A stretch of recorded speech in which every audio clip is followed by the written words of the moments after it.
आपको पिछली वीडियो में यूज ऑफ टू बी, जिसके अंतर्गत use of is, am, are, was, were का यूज बताया था। उसके बाद सेकंड वीडियो में आपको यूज ऑफ टू हैव है, जिसके अंतर्गत हैज, हैव और हैड का यूज बताया था।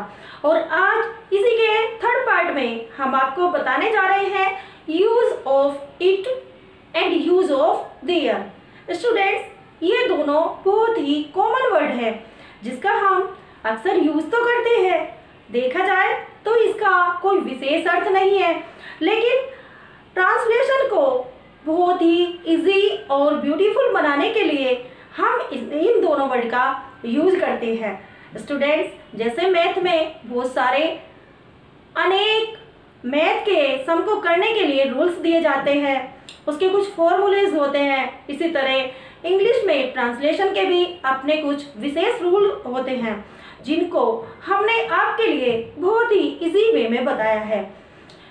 यूज ऑफ देयर कहाँ होता है, इसका यूज कौन से सेंटेंसेस में होता है, और यूज ऑफ इट आखिर ये है कहाँ और कब इसका यूज होता है। हम अक्सर कन्वर्सेशन में एक दूसरे से टॉकिंग टाइम में बोल सकते हैं, it's a good idea, extra word, we can use it, but इनका वास्तव में यूज कहाँ होता है ये बताने के लिए आज हम आपको इस वीडियो में कुछ अच्छे से कुछ इजी से मेथड लेकर आए हैं। ये वे मेथड क्या है, आइए चलते हैं इस वीडियो की ओर और देखते हैं रूल्स क्या हैं। सो स्टूडेंट्स, कॉमन वे में देयर का मीन्स सेंटेंस में अगर शुरू में किया जाता है तो उन सेंटेंस को बनाने में किया जाता है जहाँ पर हमें कर्ता को समझ पाना मुश्किल होता है कि कर्ता कौन सा है, या अर्थात ये माने कि जहाँ पर ऐसे सेंटेंस होते हैं जिसमें दो कर्ता होते हैं और हमें क्लियर नहीं हो पा रहा कि इसको शुरू कहाँ से करें, तो ऐसे वाक्य को बनाने के लिए हम वाक्य के शुरू में देयर का यूज़ कर देते हैं। जैसे मई में 31 डेज होते हैं, अर्थात मई में 31 दिन होते हैं। अब समझ में नहीं आ रहा कि मई से शुरू करें या 31 दिन से शुरू करें, तो हम ऐसे सेंटेंस को इंग्लिश ट्रांसलेट करने के लिए देयर से यूज़ करेंगे। देयर आर 31 डेज इन मई, इस तरह इसका हम यूज़ करते हैं। एक्चुअली इसके कुछ रूल्स हैं, जैसे रूल नंबर फर्स्ट, यदि टू बी मतलब जो हेल्पिंग वर्ब है, क्रिया के अतिरिक्त कोई अन्य क्रिया हो तो भी वह देयर के बाद ही यूज की जाती है। जरूरी नहीं है टू बी हो, हेल्पिंग वर्ब के अलावा हमारी कुछ और भी फॉर्म्स हो सकती हैं। जैसे एग्जाम्पल है, एक गांव में एक बुढ़िया थी, फिर रिपीट कर रही हूँ, एक गांव में एक बुढ़िया थी, तो इसको हम शुरू करेंगे there lived an old women in a village. इस तरह से हम इसको बनाएंगे। और इसके एग्जाम्पल हैं, यदि टू बी क्रिया के अतिरिक्त कोई अन्य क्रिया नहीं हो, तो ये तो आपको बता दिया है, लेकिन इसका इस तरह भी यूज होता है कि देयर के बाद ही कॉमन वे में अफर्मेटिव सेंटेंस में टू बी क्रिया का यूज होता है। इट मीन्स देयर के बाद आपको हेल्पिंग वर्ब का यूज करना है। एग्जाम्पल, घर में एक लड़की थी, there was a girl in the house. कक्षा में 20 छात्र हैं, there are 20 students in the class. Negative की बात करते हैं तो निगेटिव सेंटेंसेस में नोट, नो, नोबडी आदि टू बी क्रिया के बाद में ही यूज किए जाते हैं। रूल को देख लीजिए कि निगेटिव सेंटेंस में नोट, नो, नोबडी इनको टू बी क्रिया के बाद ही आपको यूज करना है, इसको लर्न करना है, इसलिए मैंने इस सेंटेंस को रिपीट किया है। एग्जाम्पल, घर में एक लड़की नहीं थी, नोट है इसमें, तो देयर वॉज नोट, वॉज के बाद में आपको नोट यूज करना, there was not a girl in the house. Like this, विद्यालय में 10 कमरे नहीं हैं, there are not 10 rooms in the school.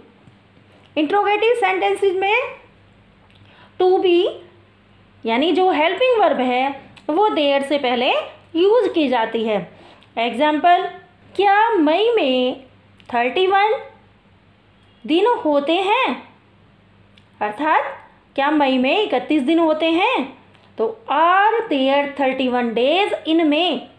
या फिर पहले सेंटेंस को रिपीट करते हैं, क्या एक गांव में एक बुढ़िया रहती थी, तो इसको बनाएंगे did there live an old women in a village. अगर सेकंड टाइप इंट्रोगेटिव सेंटेंसेस है तो उन्हें इस तरह से बनाएंगे, कक्षा में 20 छात्र क्यों नहीं है, why are there 20 student in the class. और अब हम बात करते हैं use of it. Common way में इट का यूज जिन वाक्यों में दिन, माह, समय, मौसम, वर्षा या प्राकृतिक घटना आदि का उल्लेख जोर देकर किया जाता है, वहाँ पर इट का यूज होता है। एग्जाम्पल, आज गर्मी अधिक है, इसमें क्या है, मौसम दिखाया है, गर्मी अधिक है, तो इसको शुरू करने के लिए हम इट का यूज करेंगे, it is much hot today. Second, आज सोमवार है, सोमवार यानी दिन का नाम दिया है, तो इट इज मंडे टुडे। समय की बात करें, सुबह के 7 बजे हैं, इसको इस तरह बनाएंगे, it is 7 o'clock in the morning. Next rule की बात करें तो जहाँ सब्जेक्ट का स्पष्ट उल्लेख नहीं होता है वहाँ भी हम इसका यूज कर सकते हैं।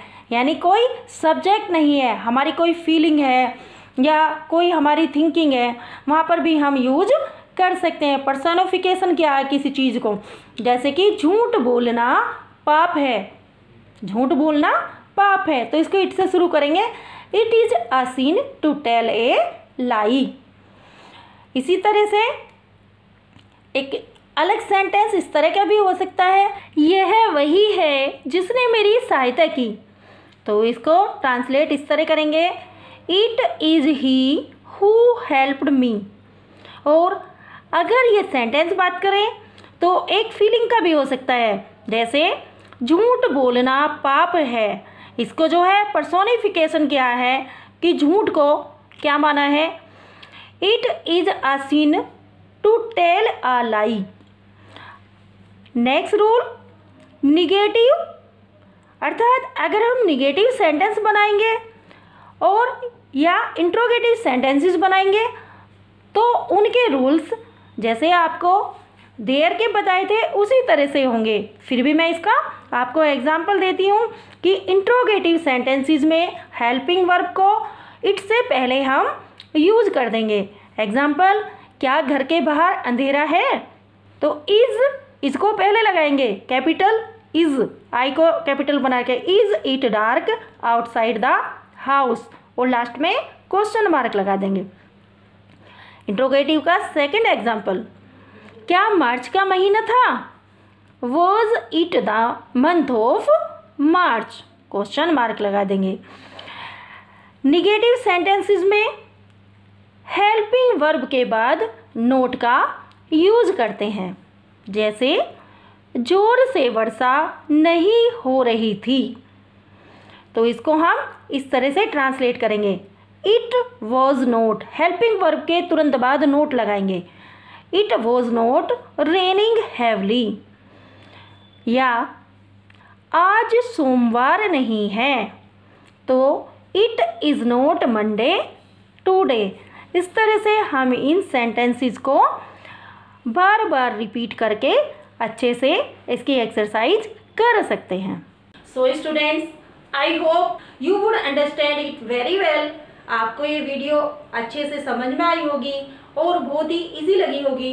इससे आगे की ट्रांसलेशन आपके लिए हम आप तक पहुंचाते रहेंगे और हम आपसे यही प्रॉमिस करते हैं कि अगर आप हमारी वीडियो से जुड़े रहे तो हम आपको इंग्लिश में अच्छे से कन्वर्सेशन करनी सिखा देंगे और आप एक दिन ऐसा आएगा कि खुद ही परफेक्ट हो जाएंगे। You can speak English, you can talking very well. So students, बने रहिए हमारे साथ और नेक्स्ट वीडियो के लिए मैं आपको बार बार बताती हूँ कि वीडियो के अंत में यही कहूँगी कि नेक्स्ट वीडियो देखने के लिए आप आई बटन पर क्लिक कीजिए ताकि आपको अलग और नई वीडियो की आपको पूरी जानकारी, पूरी वॉचिंग आप कर सकें। सो इसी के साथ थैंक यू फॉर वॉचिंग।